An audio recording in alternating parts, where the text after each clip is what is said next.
The gavel came down like a rifle shot. Colonel James Garrett sat at the head of the long table. Behind him, three flags: American, Marine Corps, Navy, three men in dress uniforms on one side, Staff Sergeant Derek Kane, Corporal Luis Martinez, Corporal Tyler Hayes. On the other side, a woman, small, auburn hair, green eyes that hadn't blinked in 3 minutes, Lieutenant Commander Rachel Harper, and on her chest something that made Kane's face drain of color. The golden trident. Garrett's voice cut through the silence. "Staff Sergeant Kane, you will stand." Kane stood, slowly. "You will salute Lieutenant Commander Harper." The room froze. Kane's hand began to rise. This is how it ended. But 3 weeks earlier, nobody knew the quiet Navy chief was a ghost from the teams. This is that story. Forward Operating Base Ironclad sits in the heart of the Yuma Proving Ground, 40 miles of Arizona desert, where the sun doesn't forgive and the sand gets into everything. This isn't just another training facility. This is where Marine units learned desert warfare before Kuwait in 1991, where SEALs tested experimental equipment before Mogadishu, where the ghosts of old wars still walk the firing ranges at dawn. In 2024, it serves as an advanced combat training center. High-tech systems married to old-school tactics. The kind of place where traditions die hard and reputations are built on what you can do, not what you say you can do. Lieutenant Commander Rachel Harper arrived on a Tuesday in September. She came in on a CH-47 Chinook that landed in a cloud of dust thick enough to choke on. When the ramp dropped, she was the last one off. A single duffel bag over her shoulder, tablet case under one arm, moving with a kind of economy that made people look twice without quite knowing why. The base logistics officer checked her orders. Navy loan program, 6-month rotation. Electronic warfare specialist. Here to install and integrate a new AI-enhanced SIGINT grid that would link satellite feeds, drone relays, and ground units into a single living network. Translation for the non-technical. She was here to make sure the radios worked when they absolutely had to work. The logistics officer, a Marine captain with 2 tours in Helmand Province, glanced from the orders to Rachel and back again. Something in the way she stood didn't match the paperwork. Too still, too aware of the space around her. "Welcome to Ironclad, ma'am. Sergeant will show you to your quarters." Rachel nodded once. Didn't smile, didn't make small talk. Just followed the sergeant through the warren of temporary buildings and permanent structures that made up the base. If you had been watching her walk, you might have noticed something. The way she moved wasn't stiff or nervous. It was measured, deliberate. Each footstep placed exactly where it needed to be, no wasted motion, no excess energy. Her shoulders stayed level, her head on a swivel but subtly scanning without seeming to scan. A civilian might have missed it. A combat veteran wouldn't have. Rachel's quarters matched every other junior officer's space on base. Narrow bed with a thin mattress, metal wall locker, small desk bolted to the floor, a single window with a view of the motor pool. The walls were cinder block, painted the same institutional beige that covered half the military installations in the world. She unpacked in less than 10 minutes. 2 spare uniforms went into the locker pressed and hung with exactly 2 fingers of space between them. Boots lined up heel to heel underneath. Toiletries arranged by height in the small bathroom. Tablet and encrypted laptop on the desk, power cables coiled with precision. On the nightstand, she placed 2 items. The first was a faded paracord bracelet, the kind that gets worn down by salt water and time until the color bleeds out and the weave loosens. It had been forest green once. Now it was the color of old smoke. The second was a folded cloth patch small enough to fit in a closed fist. She didn't unfold it, just set it down and looked at it for 5 seconds. Then she changed into PT gear and left. The combat dive facility sat on the north edge of the base, a low concrete building with red-tinted windows and a chlorine smell that hit you 50 yards out. Most days it stayed empty except for the occasional Marine combat engineer keeping certifications current. Rachel pushed through the door at 05:30 hours when the sky was still that deep purple that comes just before real dawn. A staff sergeant sat in the control booth, a coffee mug in one hand and a paperback in the other. He glanced up when she entered. "Pool's open, ma'am. Just sign in." Rachel signed the log, grabbed a towel from the stack, walked to the edge of the 25-meter pool. The water was cold, deliberately so. Cold water training, cold water tolerance. Cold water calm. She dropped in without hesitation. No splash, no noise, just a smooth entry that barely disturbed the surface. The staff sergeant went back to his book at first. Then he noticed she wasn't swimming laps. She was descending. Straight to the bottom, 10 feet down, where she folded her legs beneath her and went perfectly still. Cross-legged, hands resting on her thighs, head tilted slightly upward toward the surface. The staff sergeant checked his watch. 1 minute, 2 minutes. She didn't move. Small bubbles rose from her nose in a slow, controlled rhythm. Not panic breathing, not even elevated breathing. Just measured exhalations like she had all the time in the world. 3 minutes. 4. The staff sergeant stood up, walked to the glass, wiped the condensation with his sleeve and leaned close. She was still down there. Motionless, serene, like a statue at the bottom of a forgotten temple. 5 minutes. 6. His hand moved toward the emergency alarm. 7 minutes. Then she moved. Not a frantic scramble for air, just a smooth, controlled ascent. She rose through the water like smoke rising through still air, breaking the surface with barely a ripple. One breath, calm, controlled. She swam to the edge, pulled herself out in a single fluid motion, and walked to the towel rack. The staff sergeant stood frozen at the glass. "Who the hell taught her to do that?" he muttered to nobody. Rachel dried off, signed out, left without a word.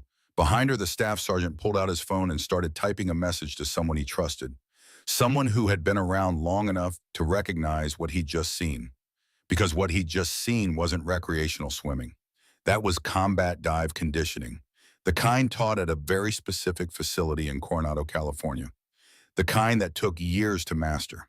The kind that kept you alive when you had to swim through flooded tunnels in the dark with a wounded teammate and 400 meters of hell between you and extraction. The signals bay became Rachel's second home. It was a long room filled with equipment, racks, monitors glowing in the perpetual twilight of drawn shades and LED displays. Maps covered one wall, frequency allocation charts covered another. In the center, a horseshoe of workstations where technicians monitored communications across multiple bands. Rachel worked at the corner station, away from the main traffic flow, where she could see both doors and keep her back to solid wall. Old habits. She pulled long hours, not because the work demanded it, though it did, but because focus kept other things at bay, kept the memories in their boxes where they belonged. The SIGINT integration was complex. Linking satellite downlinks to drone relay nodes to ground unit radios required accounting for interference patterns, atmospheric conditions, terrain masking, and a dozen other variables that could turn a clear signal into static at the worst possible moment. Rachel saw it all like a three-dimensional map in her mind. Frequencies stacking and weaving, dead zones shifting with the sun, enemy jamming attempts probing for weaknesses. She adjusted gains, shifted bands, rerouted traffic through alternate nodes, and she documented everything. Not in official reports, those came later, but in her personal encrypted log. Times, observations, system responses, the kind of meticulous record-keeping that separated amateurs from professionals. One afternoon, she was troubleshooting an interference pattern near the motor pool when a young specialist walked past carrying a toolbox. Too fast, too focused on wherever he was going. He didn't see her standing by the equipment rack, bumped into her shoulder with enough force to knock most people back a step. Rachel didn't stumble. She pivoted. A smooth, minimal rotation that let his momentum wash past her instead of through her. Her center of gravity never shifted. Her feet never moved more than an inch. The specialist spun around, startled. "Ma'am, sorry I didn't." "No harm done," Rachel said. Voice calm, even. He hurried off. But another technician had been watching. An older Marine, maybe 45, with the weathered look of someone who'd spent 20 years in hard places. He was holding a cable tester, but his eyes were on Rachel. He'd seen how she moved. That wasn't a lucky reaction. That was trained response. The kind that comes from thousands of hours of close-quarters combat drills. From learning how to read incoming vectors and redirect force instead of absorbing it. He didn't say anything, just filed it away. Another piece of a puzzle nobody realized they were solving. The old equipment locker sat in a forgotten corner of the supply warehouse. Most Marines avoided it because it was full of outdated gear. Cold War-era encryption devices. Equipment that belonged in museums, but somehow never made it there. Rachel found it on her third day. She'd been tracking down a persistent signal anomaly and needed to test whether newer systems were backward compatible with legacy frequencies. Standard procedure, nothing unusual. The supply sergeant was a grizzled Marine with gray in his beard and a limp from Fallujah. He unlocked the cage without comment and waved her in. Rachel moved through the shelves like someone who knew exactly what she was looking for. ANPRC 77 radios. The legendary Prick 77, portable, reliable, used in every American conflict from war through Desert Storm. Heavy as a brick and twice as tough. She pulled one down, checked the battery compartment, ran her fingers over the frequency dial with something close to reverence. The supply sergeant watched from the doorway. "That's a museum piece, ma'am. We keep them for training scenarios. Old school comms when everything else fails." "I know," Rachel said, still looking at the radio. "You trained on these?" "My instructor made us master them before we touched anything modern. Said if you couldn't work a Prick 77 in the dark with wet hands, you couldn't work anything." The sergeant's eyebrows went up. "Who taught you that?" Rachel looked up, met his eyes. "A man who learned it in Beirut." Silence. The sergeant knew Beirut. 1983. Marine barracks bombing. 241 dead. The kind of event that defined a generation of warriors. Anyone who served in Beirut and lived didn't teach recreational skills. They taught survival. "Your instructor still around?" the sergeant asked carefully. Rachel set the radio down gently, like it was something sacred. "No, he's not." She signed out a radio for testing purposes, carried it back to the signals bay, set it on her desk next to the modern equipment. That night, alone in the bay, she opened the radio's battery compartment and found something scratched into the metal housing. Letters, carved with a knife blade or screwdriver. DM, ST2, BRT, 83, David Morrison, SEAL Team 2, Beirut, 1983. Rachel's finger traced the letters. Bull Morrison. Master Chief David Bull Morrison, who'd survived Beirut and Panama and Desert Storm. Who'd trained a generation of SEALs in the old ways before the new technology made everyone think the old ways didn't matter. Who'd trained her. Who'd died in Kandahar, making sure his team got out. Rachel closed the compartment, set the radio aside, went back to work. But something had shifted behind her eyes. The dining facility at Ironclad ran on a simple system. You got in line, you got your food, you ate, you left. No assigned seating, no social hierarchies, just fuel for the machine. Rachel always sat in the back corner, away from the main flow of traffic, where she could see the entrance and the exits without turning her head. More old habits. She ate quickly, not rushed, but efficient. Eyes on her tablet reviewing frequency, allocation maps while mechanically consuming protein and carbohydrates. Most days people left her alone. Most days. Day 4 was different.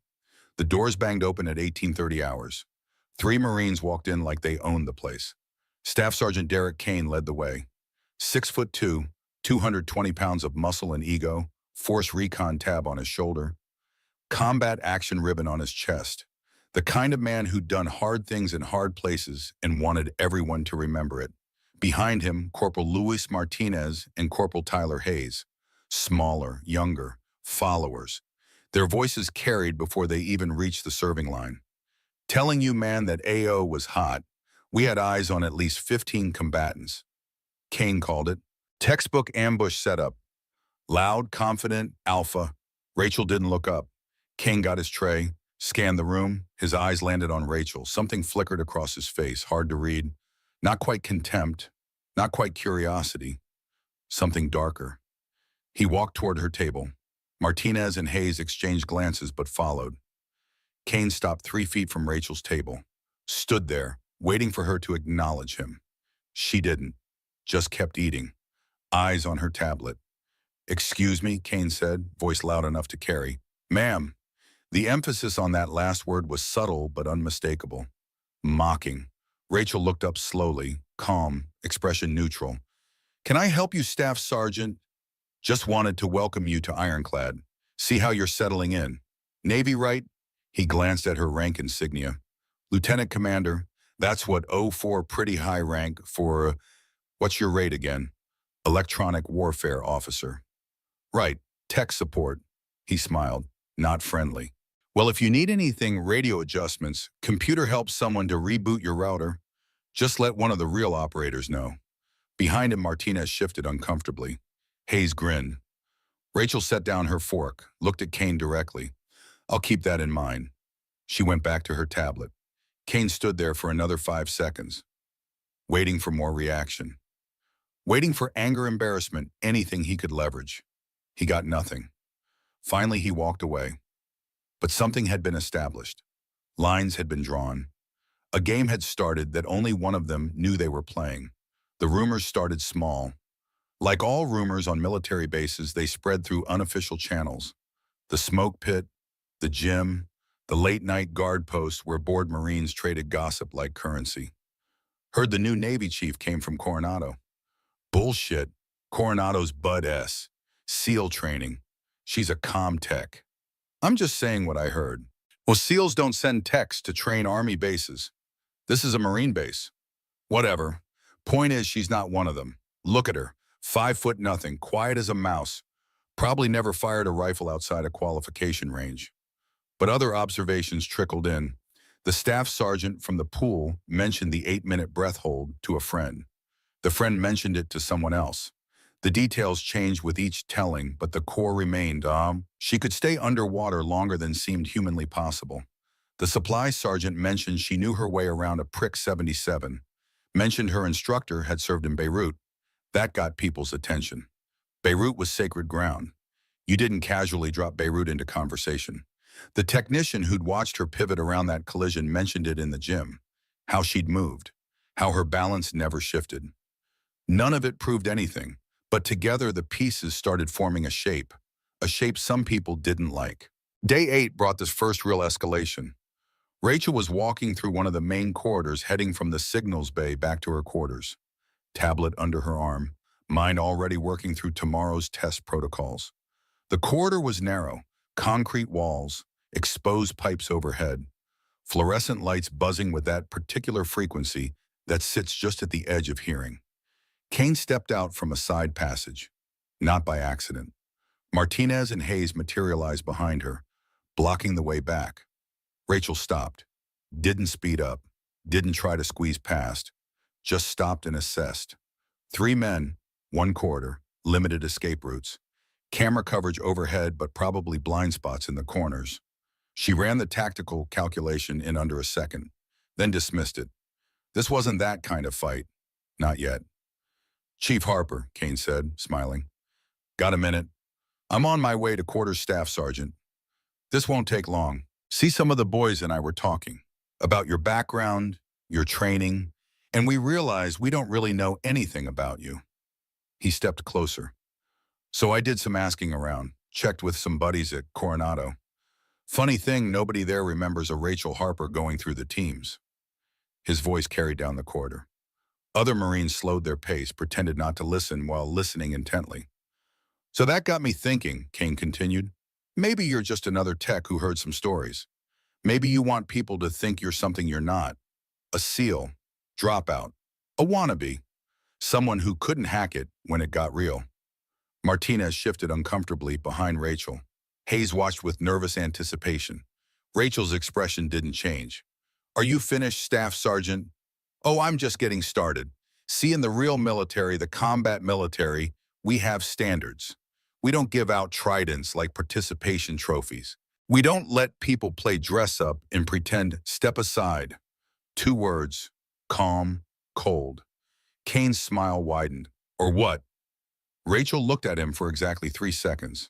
Then she stepped to the side, found the small gap between his shoulder and the wall, adjusted her angle, walked around him without touching him, without showing fear, without rising to the bait.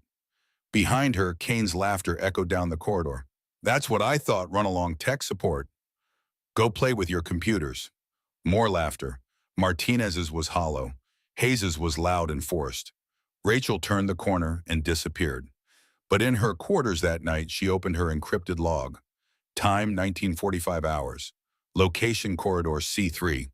Personnel SSG Kane CPO Martinez Sepla Hayes. Incident verbal harassment. Public accusations of stolen valor. Blocked egress. Multiple witnesses. She logged it with the same precision she logs signal anomalies. No emotion, just data. Because data when compiled correctly became evidence. And evidence when presented correctly became justice. The pattern continued. Day 10 Kane in the operations center. Loud comment about half a soldier, half a software update, while Rachel worked on a comm terminal. Day 12 motor pool. Kane holding court with a group of mechanics. Rachel walking past within earshot. You know what the difference between Desert Storm and now is back then? Warriors were warriors. Guys who humped 90-pound rucks through a rocky sand. Now we got keyboard commandos who think typing counts as combat. Day 15 gym. Rachel doing core work in the corner. Quiet, controlled. Hayes walking past with friends. Careful, boys. That one probably has a whole kill count in a video game somewhere. Each incident logged. Each witness noted. Each word documented. Rachel said nothing. Did nothing. Just absorbed it all with that same unnerving calm that made people uncomfortable precisely because it refused to break. But others were watching too. The young Marines who'd laughed at the first insult started laughing less. The jokes felt meaner each time, harder to justify. A supply sergeant stopped chuckling and looked away when Kane made a crack about 5'0" pretenders. A lieutenant in the operations center gave Kane a sharp glance when he interrupted a briefing to mock the Navy's participation trophy program. The current was shifting, slowly, like water eroding stone. Night 17. Rachel was alone in the signals bay. Most of the base had turned in, just her and the night watch and the eternal hum of electronics doing their silent work. She pulled up the base security camera grid. Officially, she was checking interference patterns around the motor pool. Radio frequencies sometimes bled into video feeds, created artifacts, disrupted recording, legitimate troubleshooting. But while she was there, she happened to notice the coverage gaps. Corridor D7, the maintenance wing, where two camera angles should have overlapped but didn't, leaving a blind spot approximately 15 feet long. She noted it in her system log. Then she noted it in her personal log. Then she pulled up her nightly route from the signals bay to her quarters and realized that corridor was on one of the alternate paths, a path she could take if she chose to. Rachel sat back in her chair, steepled her fingers, thought. Master Chief Morrison's voice in her memory. Gravel and wisdom. Never let the enemy choose the terrain echo. Never let them dictate the terms of engagement. If a fight's coming, you pick the time. You pick the place, you stack every advantage you can find. Then you execute. Rachel closed the camera grid, opened her tactical planning file, started mapping. Day 20. The whispers had grown louder. Rachel was in the equipment cage requisitioning replacement antenna cables when two Marines walked past outside. They didn't know she was there. Telling you, man, something's off about her. Off how? The way she moves, the way she breathes. I watched her in the pool yesterday. 8 minutes underwater. 8. That's not normal. Maybe she's just a good swimmer. And the combat reflexes. The way she checks corners, you see how she holds a coffee cup, 3 fingers never wrapping her whole hand around it. That's retention training, in case someone tries to disarm you. You're reading too much into... My uncle was force recon in the 90s. He moved exactly like she does. Said they drilled it into them at the schoolhouse. Economy of motion, threat assessment, always knowing where the exits are. Silence. Then, you think she's actually from the teams? I think Kane picked a fight with the wrong person. They walked away. Rachel emerged from the equipment cage 5 minutes later, signed out her cables, left. But the seeds were planted, and seeds given time grow into forests. Day 22. The final pieces fell into place.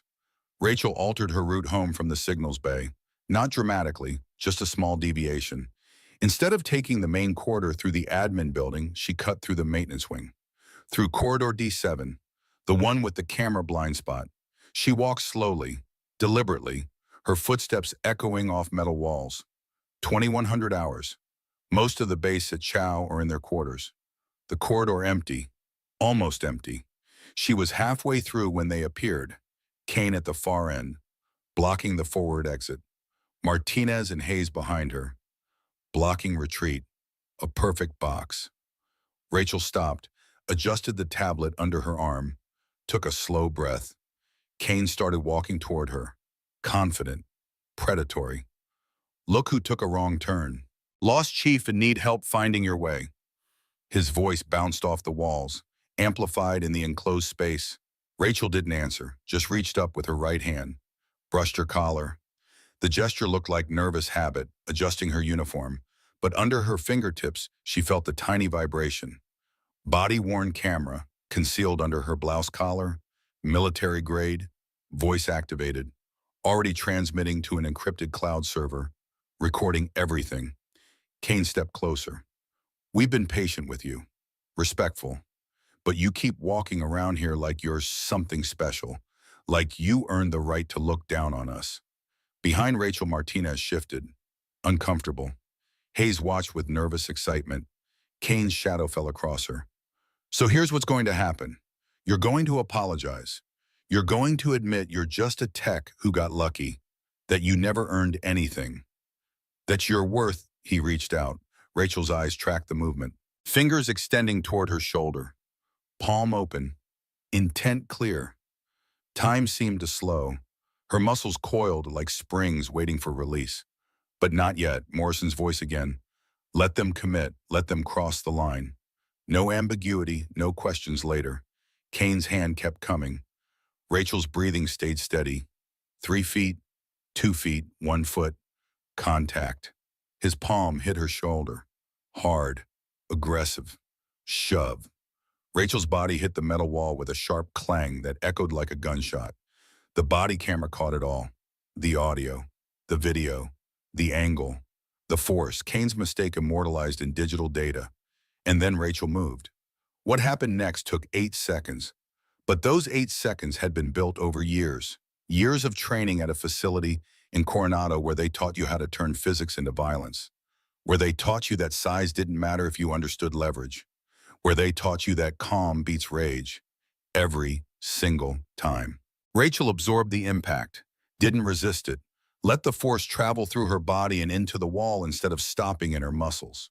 The moment Kane's weight committed forward, she pivoted. Left foot is the axis point, right foot sweeping back, hips rotating 90 degrees. Her right hand snaked out, found Kane's wrist, not grabbing, guiding. Small joint manipulation. Pressure point between radius and ulna. No strength required, just precision. Kane's center of gravity vanished. His weight overcommitted to the shove suddenly had nothing to push against.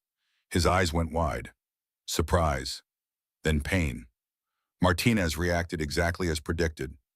Lunged forward, trying to grab Rachel from the left side, trying to help his sergeant. Rachel saw him in her peripheral vision. Had already calculated his approach vector, his speed, his intention. She didn't need to look, just stepped. 4 inches to the right, let his momentum carry him past. Her left hand came up, 2 fingers extended. Target brachial plexus, nerve cluster in the shoulder. Temporary paralysis if struck with correct force at correct angle. 10,000 repetitions on a training dummy.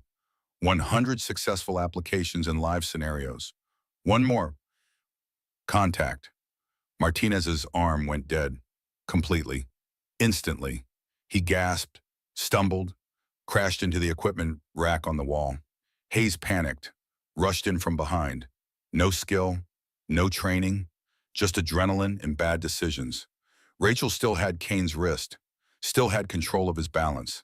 She pulled, used him like a weight on a lever. 220 pounds of force recon Marine suddenly moving in a direction he didn't choose. Straight into Hayes. Both men tangled, fell, hit the concrete floor hard. 8 seconds. Rachel stood in the center of the corridor, breathing calm, controlled, Kane on his hands and knees, Martinez clutching his useless arm. Hayes dazed and groaning, all three staring up at her. understanding finally what they'd missed, what the base had missed, what the rumors had been trying to tell them. Rachel adjusted her collar, the body camera still recording. Her voice came out cold as winter. This conversation is over. She stepped past them, walked down the corridor, footsteps measured, unhurried. Behind her, 3 Marines stayed on the ground, stayed silent, stayed broken. Because in 8 seconds, everything had changed. What happened in that corridor would end 3 careers. But to understand why, you need to know where Rachel Harper learned to turn chaos into control. Kandahar 2019, where she lost everything that mattered and learned why SEALs never quit. The sun rose over forward operating base ironclad at 0642 hours, painting the Arizona desert in shades of copper and gold. A new day, the same routines. Marines moving through morning PT. The dining facility coming alive with the clatter of trays and the smell of coffee strong enough to strip paint. But something had shifted in the night. Whispers traveled faster than radio waves. In the smoke pit behind the barracks, 2 privates traded rumors in hushed voices. Heard Kane and his boys got their asses handed to them. By who? That Navy chief, the quiet one. Bullshit, she's like 5 feet tall. I'm telling you what I heard, all 3 of them, less than 10 seconds. The story spread. Details changed with each telling, but the core remained constant. 3 Force Recon Marines walked into a corridor. Only 1 person walked out, and it wasn't any of them. By 800 hours, Commander Robert Phillips had been notified. Navy JAG liaison, 45 years old. Former intelligence officer who'd spent 2 tours in Baghdad doing the kind of work that never made it into official reports.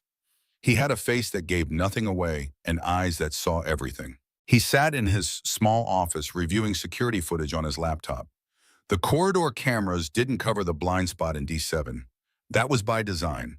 Budget cuts and bad planning left gaps in coverage throughout the base. But the cameras on either end caught enough. Kane, Martinez, and Hayes entering from different directions. Timing coordinated. Intent clear. Rachel entering alone. Calm. Deliberate. 8 minutes later, Rachel leaving. Same calm, same deliberate pace. 4 minutes after that, Martinez stumbling out, clutching his right arm, face pale. 2 minutes later, Hayes and Kane, both moving stiffly. Kane's expression somewhere between shock and rage. Phillips closed the laptop, opened his encrypted email, found the message that had arrived at 21:37 hours the previous night.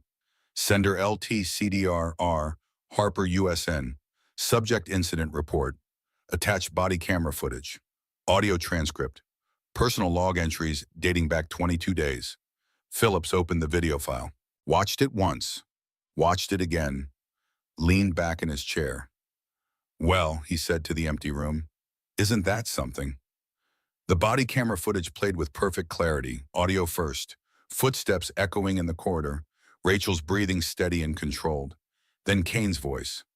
Well, little ghost of Coronado, out past curfew. The camera angle showed what Rachel saw. Kane approaching from the front. Martinez and Hayes visible in peripheral vision blocking the rear exit. Classic herding tactic, box formation, and designed to intimidate, to trap. Rachel's voice calm. Step back, Staff Sergeant. Kane's laugh, mocking. For what you'll file a complaint, run to the shove. Crystal clear on video, Kane's palm striking Rachel's shoulder with enough force to drive her back into the metal wall. The impact sound like a rifle shot in the enclosed space. Then everything accelerated. Phillips had seen combat footage before. Firefights in Fallujah. Close quarters engagements in Ramadi. The chaos of violence compressed into seconds. This wasn't case. This was choreography. Rachel's body absorbed the wall impact. No resistance, just redirection of energy. Her left foot became a pivot point, right foot sweeping back, hips rotating, physics not strength. Her right hand moved with surgical precision. Found Kane's wrist, applied pressure to the specific point between the radius and ulna bones, where nerves cluster close to the surface. Small joint manipulation, a technique developed during World War II, refined through Korea, perfected in the war. Still taught at a specific school in Coronado to a specific type of warrior. Kane's balance vanished. His weight overcommitted to the shove suddenly had nothing to anchor against. The camera caught his face. Surprise, pain, fear. Martinez moved next, lunging from Rachel's left side, his intention clear in his body language. Grab her, restrain her, help Kane. Rachel's response was minimal. A 4-inch sidestep. Martinez's momentum carried him past. Then her left hand came up, 2 fingers extended, 45-degree angle. Target the brachial plexus nerve cluster in the shoulder. Contact.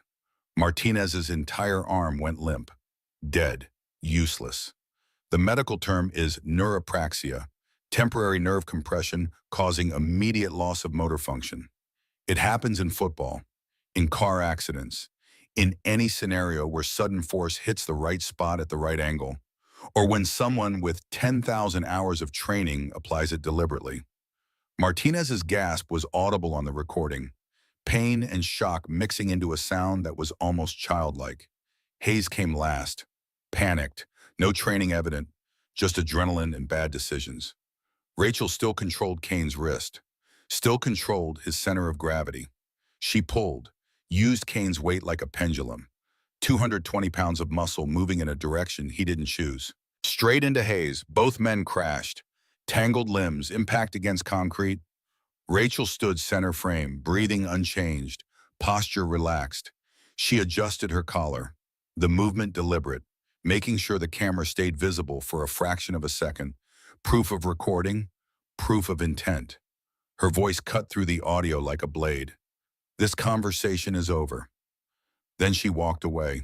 The camera angle shifted as she moved, caught one last glimpse of 3 Marines on the ground, staring after her with expressions that ranged from shock to something approaching awe. The footage ended. Phillips sat in silence for a full minute. Then he picked up his phone and dialed Colonel Garrett's direct line. "Sir, we need to talk about Lieutenant Commander Harper."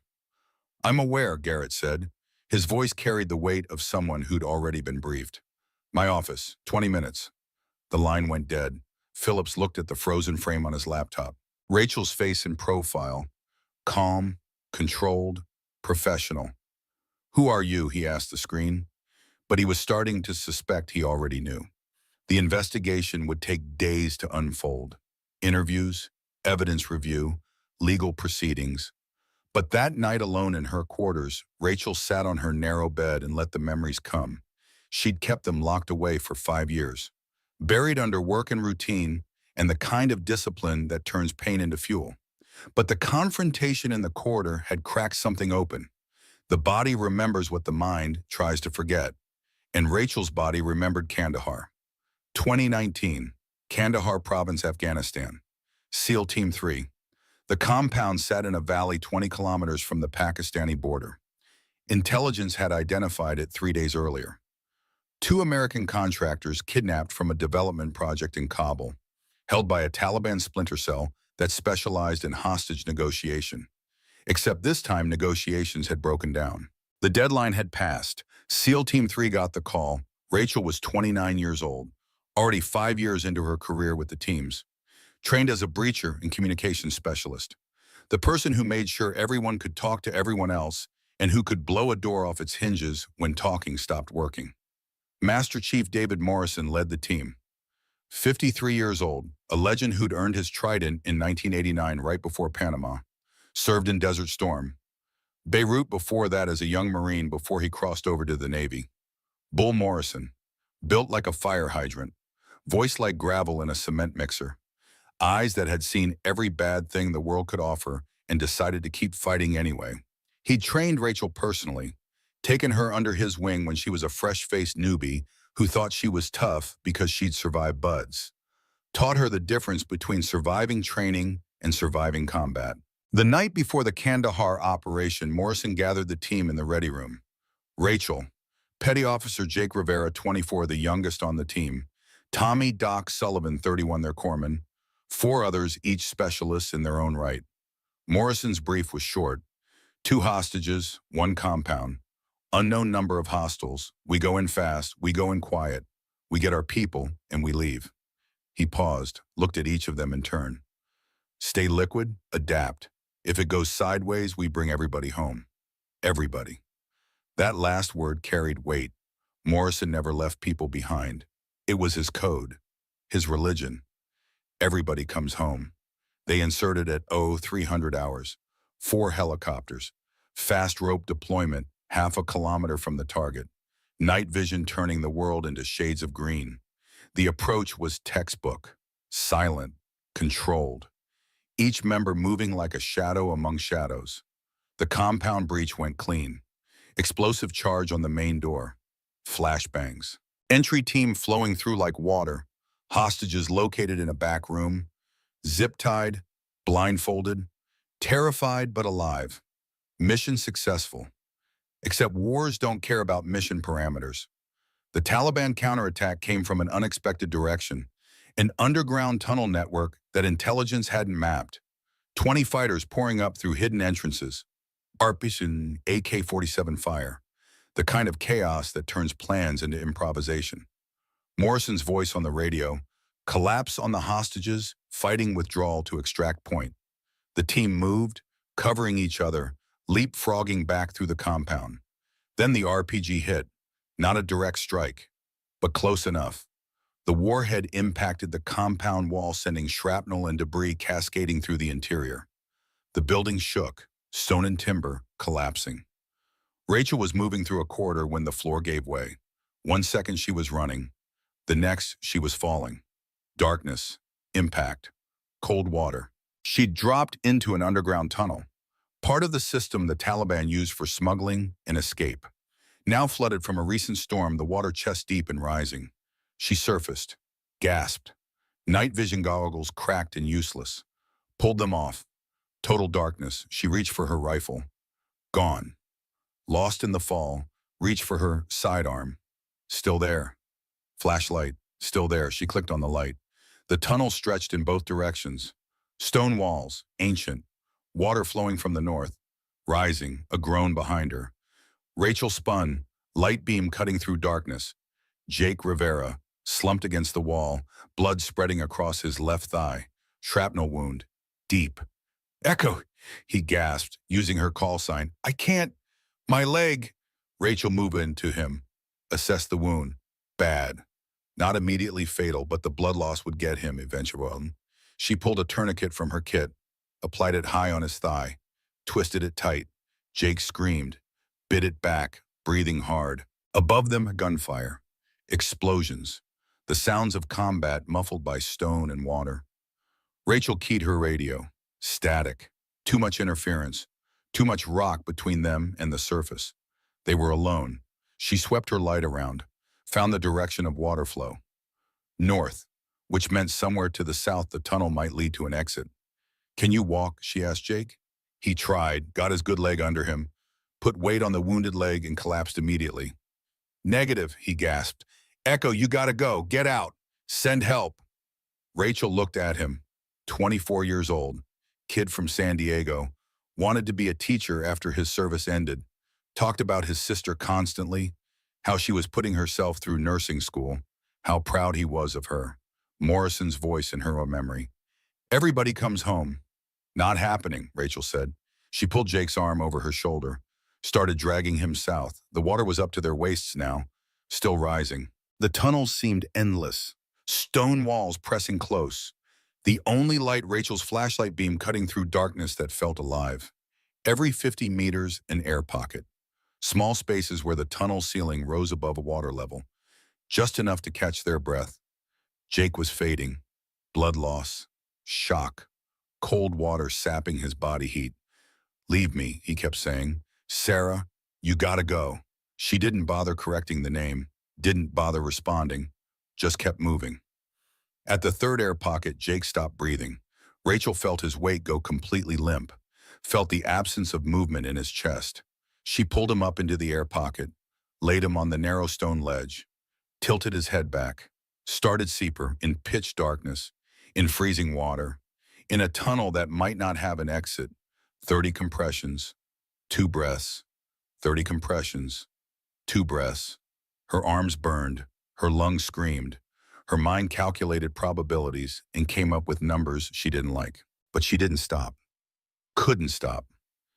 Everybody comes home. Jake coughed, gasped, started breathing again. Rachel pulled him back into the water, kept moving. The tunnel stretched on. Above them, somewhere in the chaos, the team was fighting.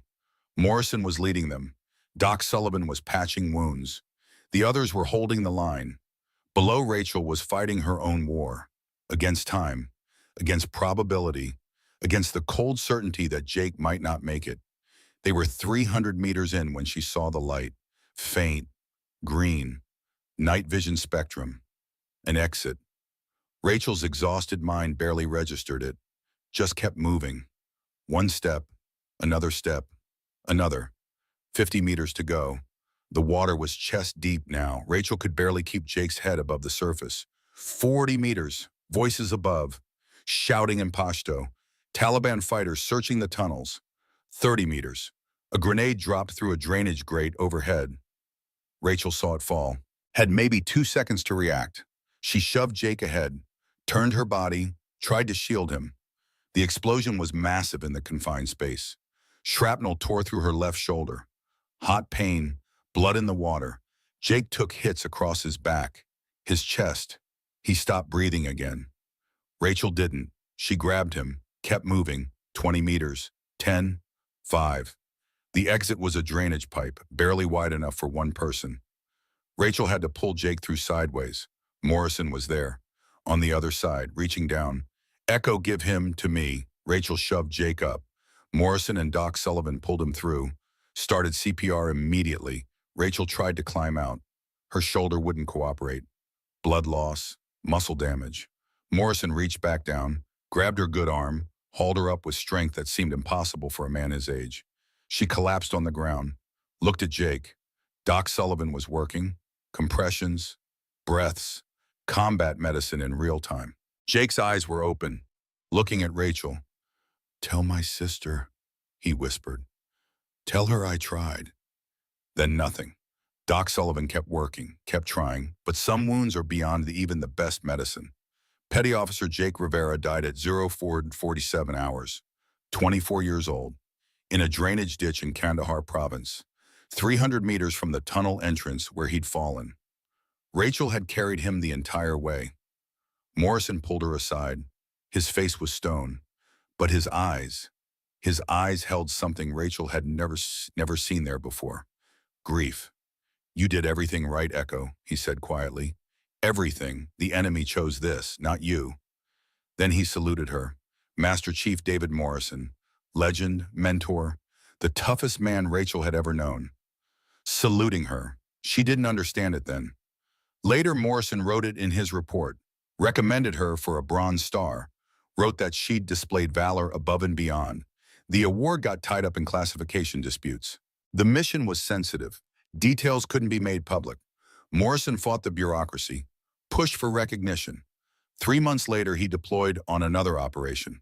Same region, different compound. The Taliban ambushed them during extract. Heavy fire. Morrison and 2 others were cut off from the helicopters. His last radio transmissions to the team. "Echo Actual, you're clear to extract. Morrison out." He covered their withdrawal, held the line, bought them the seconds they needed. They never recovered his body, but they found his gear, his weapon, his trident. Rachel received them in a sealed box, with a letter Morrison had written before the deployment, to be delivered if he didn't come back. She'd read it once, put it away, never looked at it again, until tonight. Rachel sat on her bed, the letter in her hands, 5 years of dust on the envelope.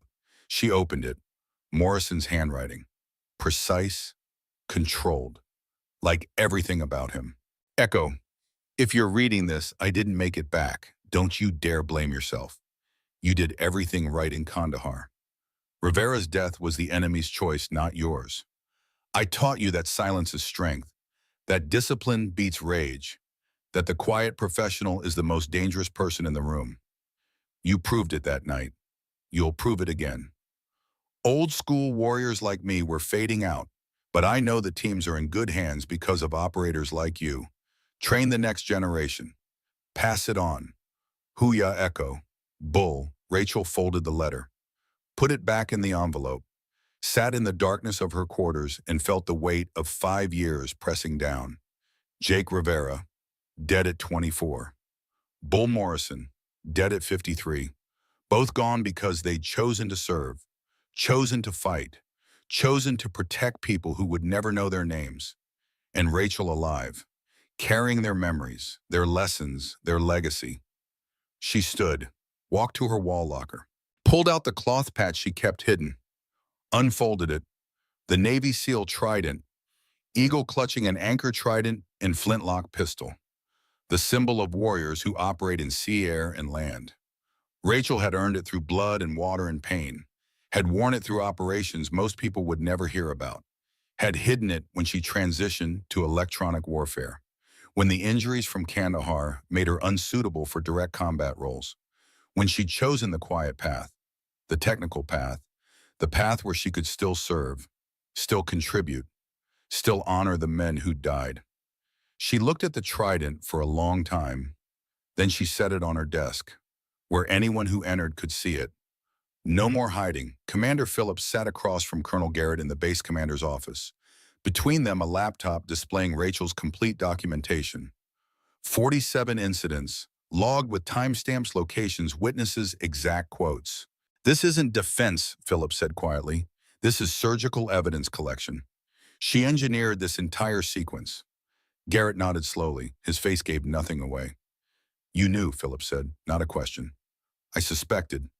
"And you didn't intervene." Garrett looked at him.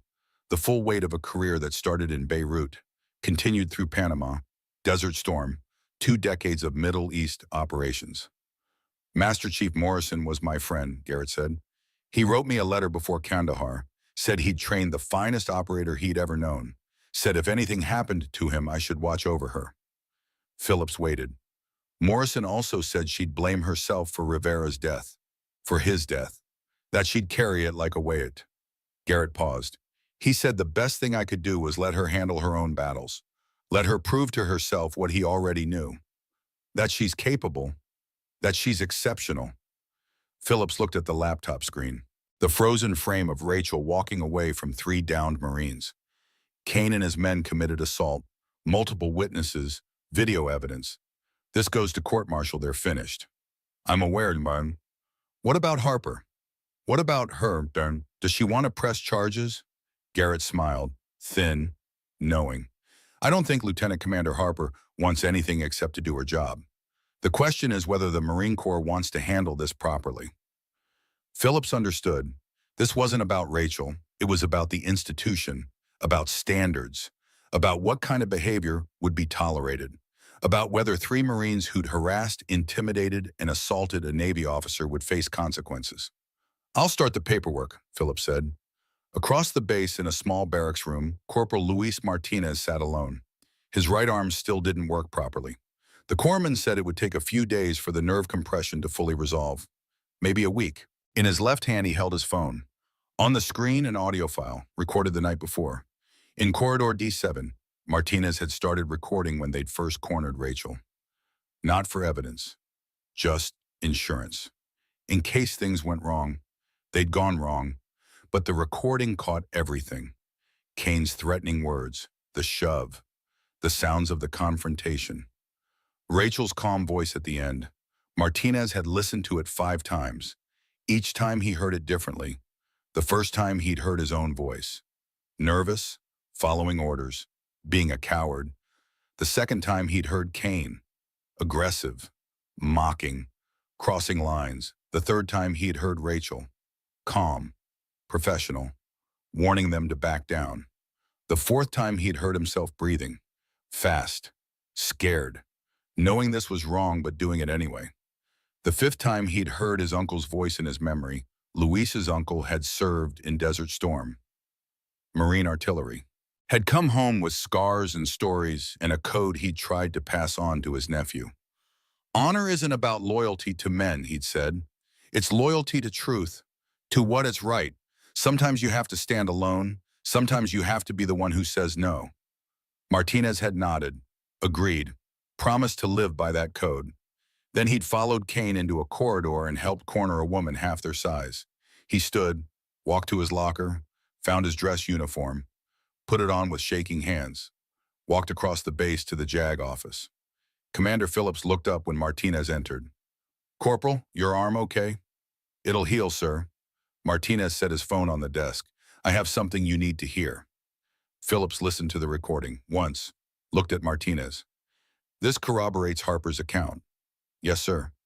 "You understand what this means for you, for Kane, for Hayes?" "Yes, sir."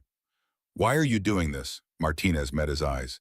"Because my uncle taught me better. And because she warned us, gave us every chance to walk away." He paused. "We chose wrong. That's on us." Phillips took the phone, downloaded the file. "You'll be called to testify." "Yes, sir."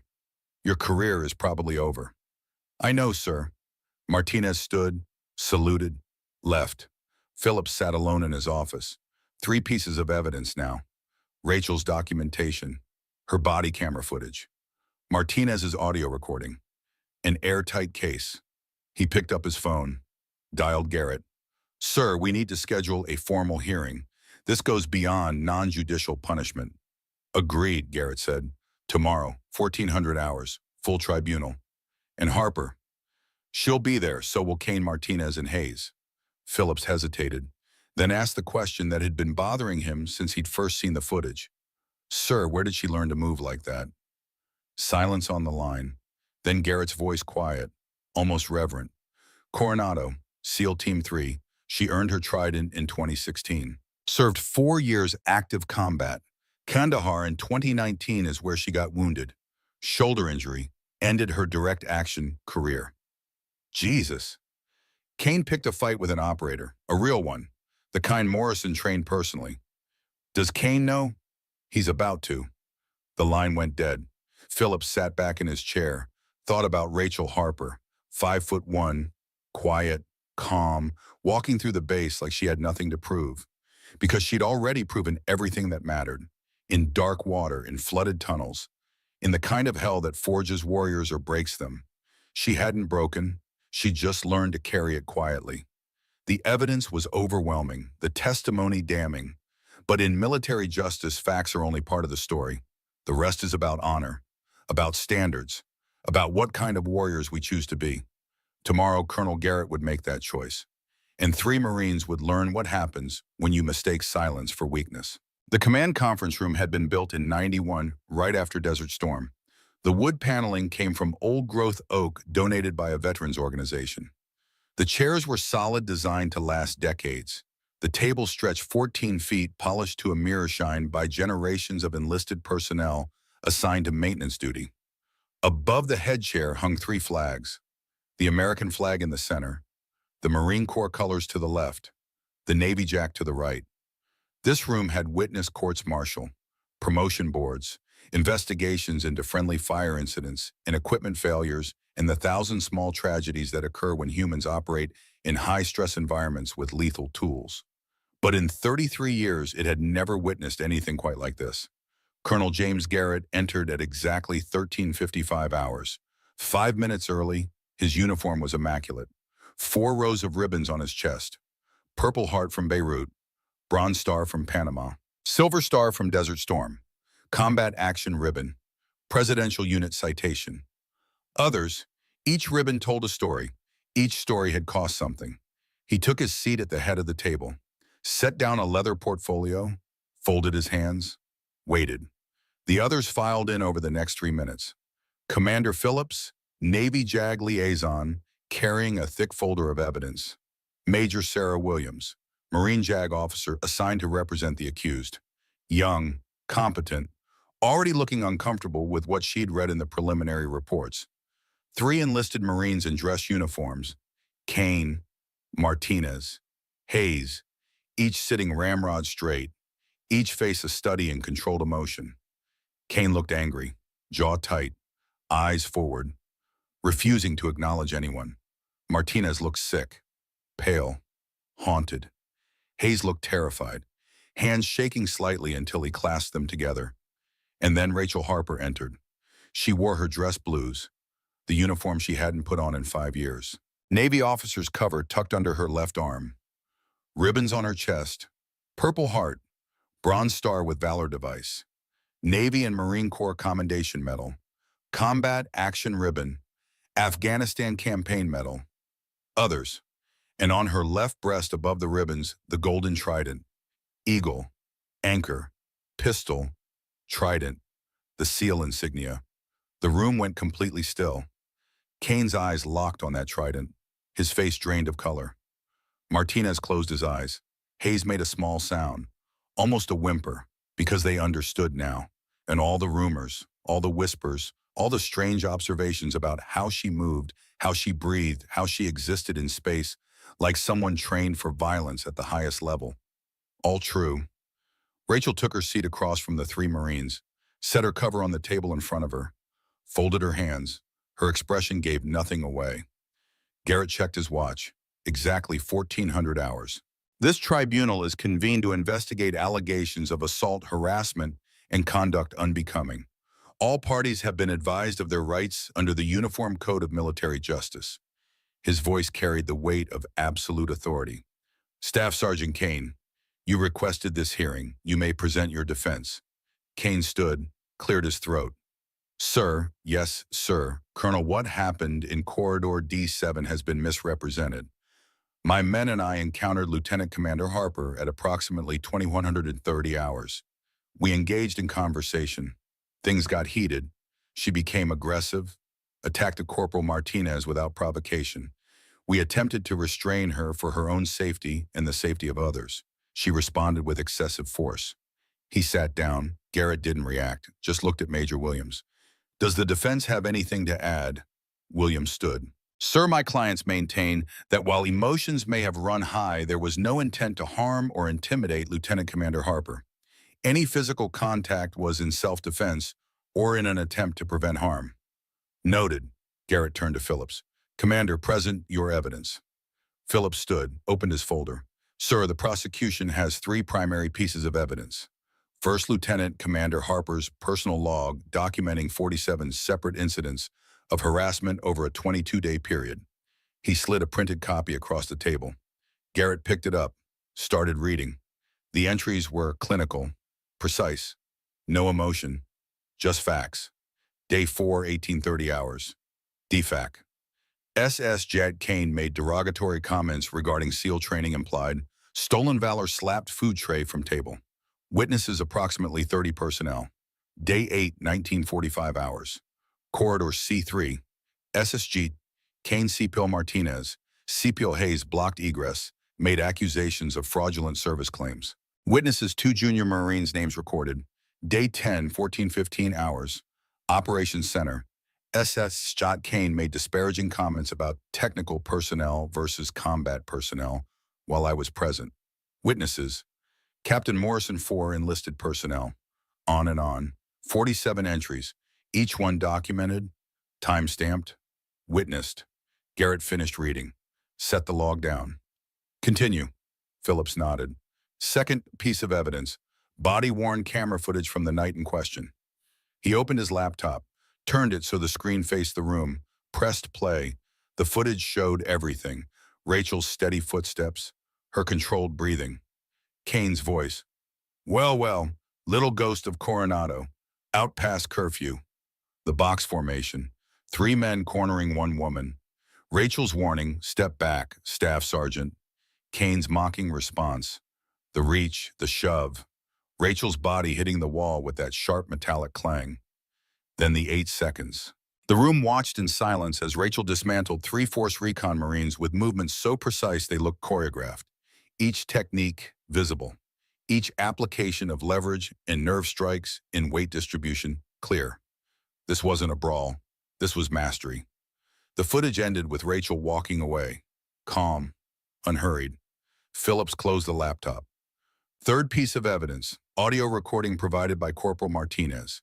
He pressed play on a second device. Martinez's recording played through the room's speakers. Every word, every threat, every mocking comment. Kane's voice especially clear. You're worth nothing, just another tech who got lucky, who never earned anything. The shove clearly audible. Rachel's final statement, this conversation is over. Silence. Phillips sat down. Garrett looked at the 3 Marines. Staff Sergeant Kane, Do you dispute the authenticity of this evidence? Kane's jaw worked. His face was red, but he'd been in the military long enough to know when the fight was lost. No, sir. Corporal Martinez, Corporal Hayes, do you dispute the evidence? No, sir, they said in unison. Garrett nodded slowly, then he turned to Rachel. Lieutenant Commander Harper, do you have anything to add? Rachel stood. Sir, I have nothing to add. The evidence speaks for itself. You documented every incident? Yes, sir. You planned your route through a camera blind spot. I chose a route where I could control the variables, sir. You recorded the confrontation. I ensured there would be no ambiguity about who initiated physical contact, sir. Garrett leaned back in his chair. Lieutenant Commander, where did you learn that level of tactical planning? Rachel's expression didn't change. Sir, I learned it from a man who served in Beirut, Panama in Desert Storm, who taught me that discipline beats rage, that preparation beats improvisation, that professionals control the battlefield, they don't react to it. The room was absolutely silent. Garrett stood, walked to the window, looked out at the desert beyond. When he spoke, his voice was quieter, but somehow more powerful. Master Chief David Morrison. Rachel's composure cracked. Just for a second, a slight widening of the eyes. You knew him, sir, Garrett turned. Bull Morrison was my friend. I was a lieutenant in Beirut when the barracks went up. October 23, 1983, 241 Marines killed. I was in the section that didn't collapse. Bull was Navy EOD, back then attached to our unit. He pulled 3 Marines out of the rubble, under fire, saved my life when a secondary collapse nearly buried us both. He walked back to the table. We stayed in touch. Panama, Desert Storm, the wars on terror. Bull and I deployed to the same theaters more than once. Different units, different missions. But we'd cross paths, share a cup of coffee, trade stories. Garrett pulled a letter from his portfolio. Before Bull's last deployment to Kandahar, he wrote me a letter. Said he'd trained the finest operator he'd ever known. Said if anything happened to him, I should watch over this operator. Make sure the bureaucracy didn't bury them. He set the letter on the table. He wrote that this operator had carried Petty Officer Rivera 400 meters underwater while wounded, under fire. That command wanted to classify it, bury it, that he'd fought to get proper recognition and died before the paperwork cleared. Garrett looked directly at Rachel. He was writing about you. The room held its breath. Sir, Rachel said quietly, Rivera didn't make it. No, he didn't, but he had a chance because you refused to leave him, because you executed a tactical underwater exfiltration that should have been impossible, because you embodied the ethos that Bull Morrison spent 30 years teaching. Garrett picked up the evidence folder. This tribunal is not here to judge whether Lieutenant Commander Harper acted appropriately in Corridor D7. The evidence is clear. She was assaulted. She defended herself with minimal necessary force. She documented everything with professional precision. He looked at Kane. This tribunal is here to determine consequences for 3 Marines who systematically harassed, intimidated, and assaulted a superior officer, who mocked her service, who questioned her valor, who physically attacked her in a location they believed would leave no evidence. His voice hardened. Staff Sergeant Derek Kane, you are hereby reduced in rank to sergeant. You will forfeit 1 month's pay. You will be reassigned from all leadership positions pending a full review board. This reduction is effective immediately. Kane's face went white. Corporal Luis Martinez, Corporal Tyler Hayes, you are both reduced in rank to Lance Corporal. You will forfeit 1 month's pay. You will be reassigned from all leadership positions pending review. Martinez nodded, accepting. Hayes looked like he might be sick. Furthermore, Garrett continued, all 3 of you will submit formal written apologies to Lieutenant Commander Harper. Not because she needs them, but because you need to understand what you did wrong. He paused. This hearing is adjourned. Dismissed. The 3 Marines stood, saluted, turned to leave. Sergeant Kane, Garrett said. One more thing. Kane stopped.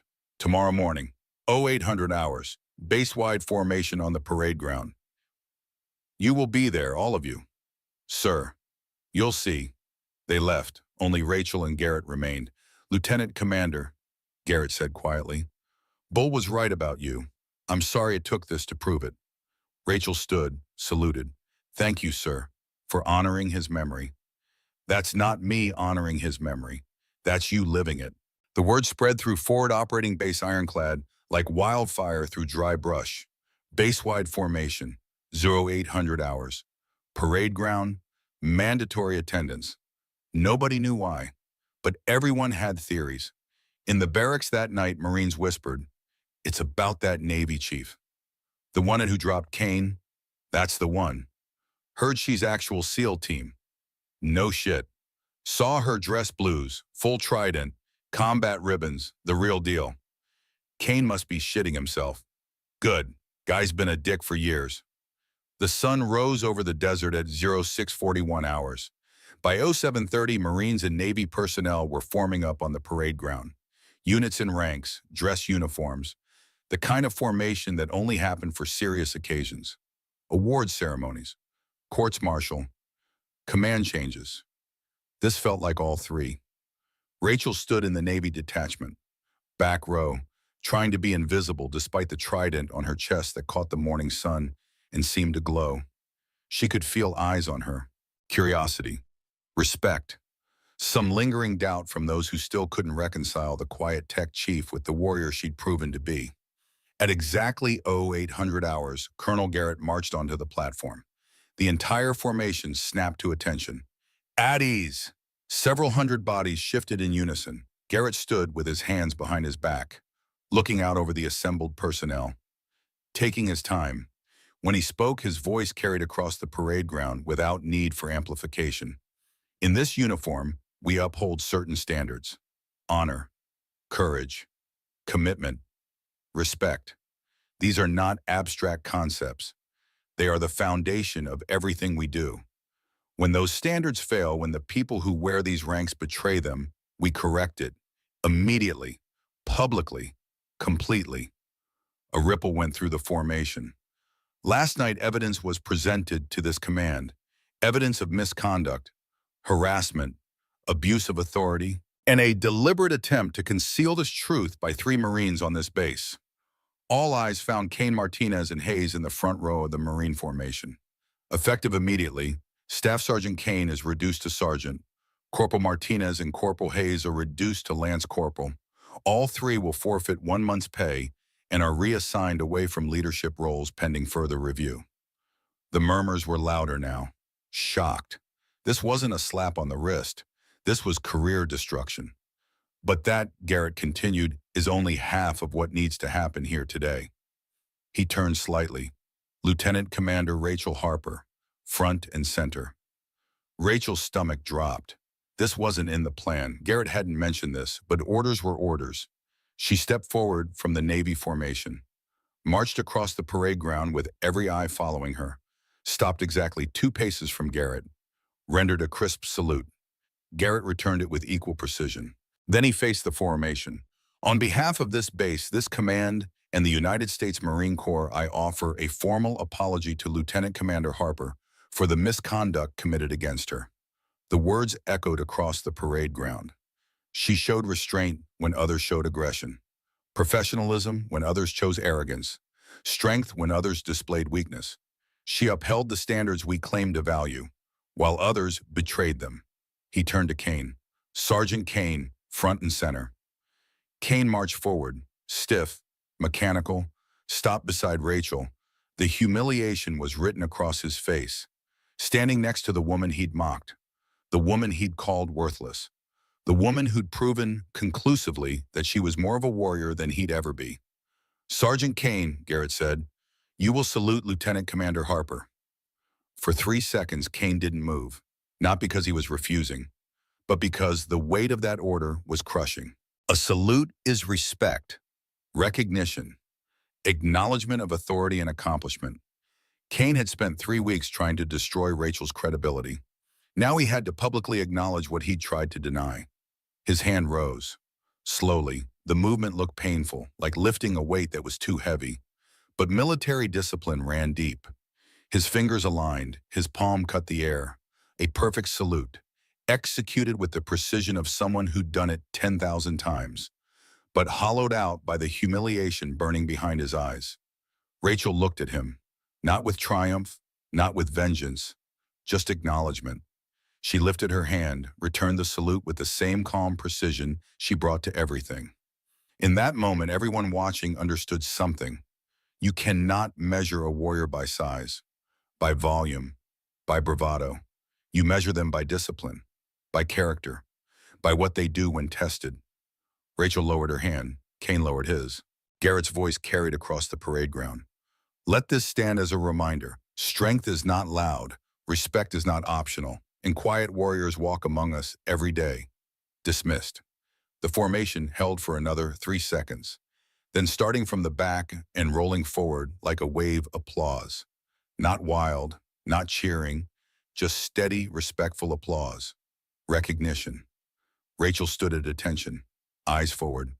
But something in her chest loosened. The weight she'd carried since Kandahar, since Jake Rivera died in her arms, since Bull Morrison sacrificed himself for his team, the weight that whispered she wasn't enough, hadn't done enough, should have been better. It didn't disappear, but it shifted, made room for something else, maybe acceptance, maybe peace. Rachel returned to the signals bay at 1100 hours. The room looked the same. Equipment racks humming, monitors glowing, frequency maps updating in real time. But the atmosphere had changed. When she entered, conversations didn't stop. They softened, heads turned, not with pity or awe, with respect. A young specialist approached, maybe 20 years old, fresh out of technical school. He'd been assigned to the base for 3 weeks and barely spoke to anyone. Ma'am, he said, voice quiet, thank you for showing us what real strength looks like. Rachel nodded, once, gentle. What's your name, specialist? Webb, ma'am, Patrick Webb. Where you from, Webb? Kentucky, ma'am. My dad served. Army, said I should learn a real skill. So here I am. Rachel smiled, small but genuine. Your dad gave you good advice. The skills you learn here, they matter. When bullets are flying and people are scared, you're the one who makes sure everyone can talk to each other. That's not support. That's combat. Webb straightened, nodded, went back to his station with something new in his posture. Commander Phillips appeared at Rachel's desk 10 minutes later. The base is better today because of you, he said quietly. Rachel looked up from her keyboard. Correction was needed, that's all. Phillips studied her for a moment. Morrison trained you well. He trained me to do the job, whatever it takes. The job, Phillips repeated. Is that what you call carrying a wounded teammate 400 meters underwater? Rachel's fingers stopped typing. That was part of the job, sir. Most people would call that heroism. Most people weren't there. Phillips nodded slowly.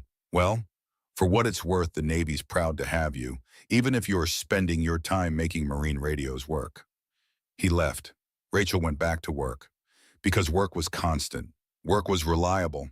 Work didn't ask questions about guilt or grief, or whether you deserved to be alive when better people were dead. Work just was. That evening, as the sun painted the desert in shades of copper and gold, someone knocked on Rachel's door. She opened it. Private First Class Jason Rivera stood in the hallway, nervous, hands clasped behind his back. Ma'am, sorry to bother you. Can I talk to you for a minute? Rachel stepped aside. Let him in. Rivera looked around the sparse room, the made bed, the organized desk, the paracord bracelet on the nightstand. Ma'am, I wanted to thank you for what you did, for showing everyone that respect matters. You're welcome, Private. Rivera shifted, working up courage for something. Can I ask you something, ma'am? Go ahead. Did you really serve with SEAL Team 3? Rachel paused, then nodded. I did. My uncle was Team 3. He died in Kandahar, 2019. I was just a kid, but my family, we were proud of him. Still are. Rachel's chest tightened. What was your uncle's name? Rivera, ma'am. Petty Officer Jake Rivera. The room seemed to contract. Rachel looked at this young Marine, 20 years old, same dark hair as Jake, same brown eyes, same slight build. Jake's nephew. The universe was not kind with its coincidences. Your uncle, Rachel said slowly, was one of the finest men I ever served with. Rivera's eyes widened. You knew him. I did. Nobody in my family really knows what happened, just that he died during an operation. They said it was classified. Rachel walked to her desk. opened a drawer, pulled out a small case. Inside was a coin, a SEAL Team 3 challenge coin. Warren carried it for 5 years. Your uncle gave this to me, she said. Not entirely a lie. Jake had carried it. She'd found it in his gear after. Kept it.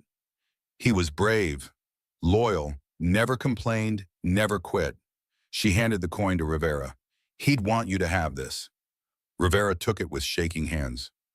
Ma'am, I don't know what to say. You don't have to show him anything. Just remember him. Honor his service by being the kind of Marine he'd be proud of. Rivera nodded, blinking back tears. Yes, ma'am, I will. He left. Rachel sat on her bed, looked at the paracord bracelet, Bull Morrison's, worn by Salt and Time, looked at the trident patch now displayed openly on her desk, thought about Jake, about Bull, about all the warriors who'd gone before. The weight was still there, but maybe, just maybe, she was learning to carry it. The next morning, Rachel found Derek Kane in the corridor outside the chow hall. He saw her coming, stiffened, started to turn away. Sergeant Kane, he stopped. Ma'am. They stood 3 feet apart, neither moving closer. I wanted to tell you something, Kane said. Voice rough. I was wrong about everything, about you, about what makes someone a warrior. Rachel waited. I failed SEAL selection twice, Kane continued. Medical disqualification, hearing damage from artillery training. It ate at me, watching others succeed where I failed, watching women succeed where I failed. He looked at her directly. That's not your fault, that's mine. I turned my failure into poison, aimed it at you, that was wrong. Rachel nodded slowly. My mentor used to say the only failure is not trying. You tried. Twice, that's more than most people ever do. Kane's jaw worked. Doesn't change what I did. No, it doesn't, but it explains it. And maybe that's a start. A start toward what? Toward being the Marine you actually want to be, instead of the one your anger made you. Kane was silent for a long moment, then he nodded, saluted, walked away. Rachel watched him go, wondered if people could really change. Decided it didn't matter. What mattered was giving them the chance. 3 days later, a priority message arrived at Rachel's terminal. Classified. Eyes only. She opened it. Joint Special Operations Command. Request for experienced electronic warfare officer. High-risk operation. Hostile territory. Duration 90 days. Volunteers only. Rachel read it twice. Commander Phillips appeared at her desk. They specifically asked for you, he said. Your reputation precedes you. What kind of operation? The kind I can't talk about, but the kind that needs someone who understands combat communications at the highest level. Rachel looked at the screen, thought about staying here. Safe, technical, away from the sharp end. Thought about Bull Morrison's letter. Train the next generation, pass it on. Thought about Jake Rivera dying in her arms. Thought about the jaw, whatever it takes. When do I leave? She asked. Philip smiled. 72 hours.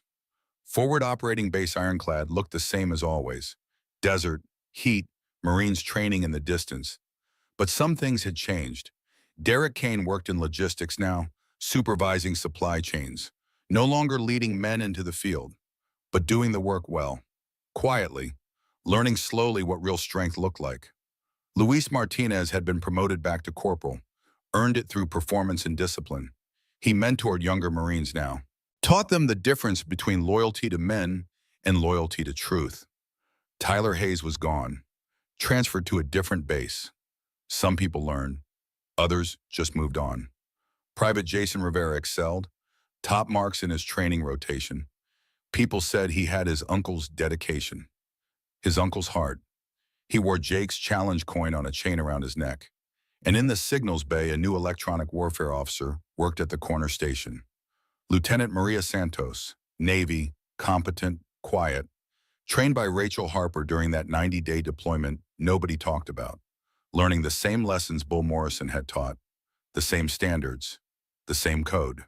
Rachel herself was gone, back to Coronado, special assignment, training the next generation of SEAL communication specialists, passing on the knowledge, honoring the legacy. In her quarters at Coronado, she kept 3 things on her desk. Bull Morrison's paracord bracelet, the Trident patch, and a photo, SEAL Team 3 2019. 8 warriors in desert camouflage. Rachel on the left, Bull Morrison in the center, Jake Rivera on the right, Tommy Sullivan Doc holding the team medic bag. All of them looking at the camera with the confidence of people who'd done impossible things and would do them again. Half of them were gone now, but the others carried on. Because that's what warriors do. They carry on. They honor the fallen by being worthy of the legacy. They train the next generation. They serve without recognition, fight without fanfare, stand without surrender. They walk quietly, but they never quit. In the teams, they have a saying, "The only easy day was yesterday." Rachel Harper lives that every day, not because she seeks glory, but because somewhere a young warrior named Jason Rivera is learning what his uncle knew. That courage isn't loud, honor isn't optional, and the quiet professionals are always watching. Master Chief Morrison taught her that. She's teaching the next generation. That's how legacies live on, not in monuments, but in the steady hands of those who refuse to quit.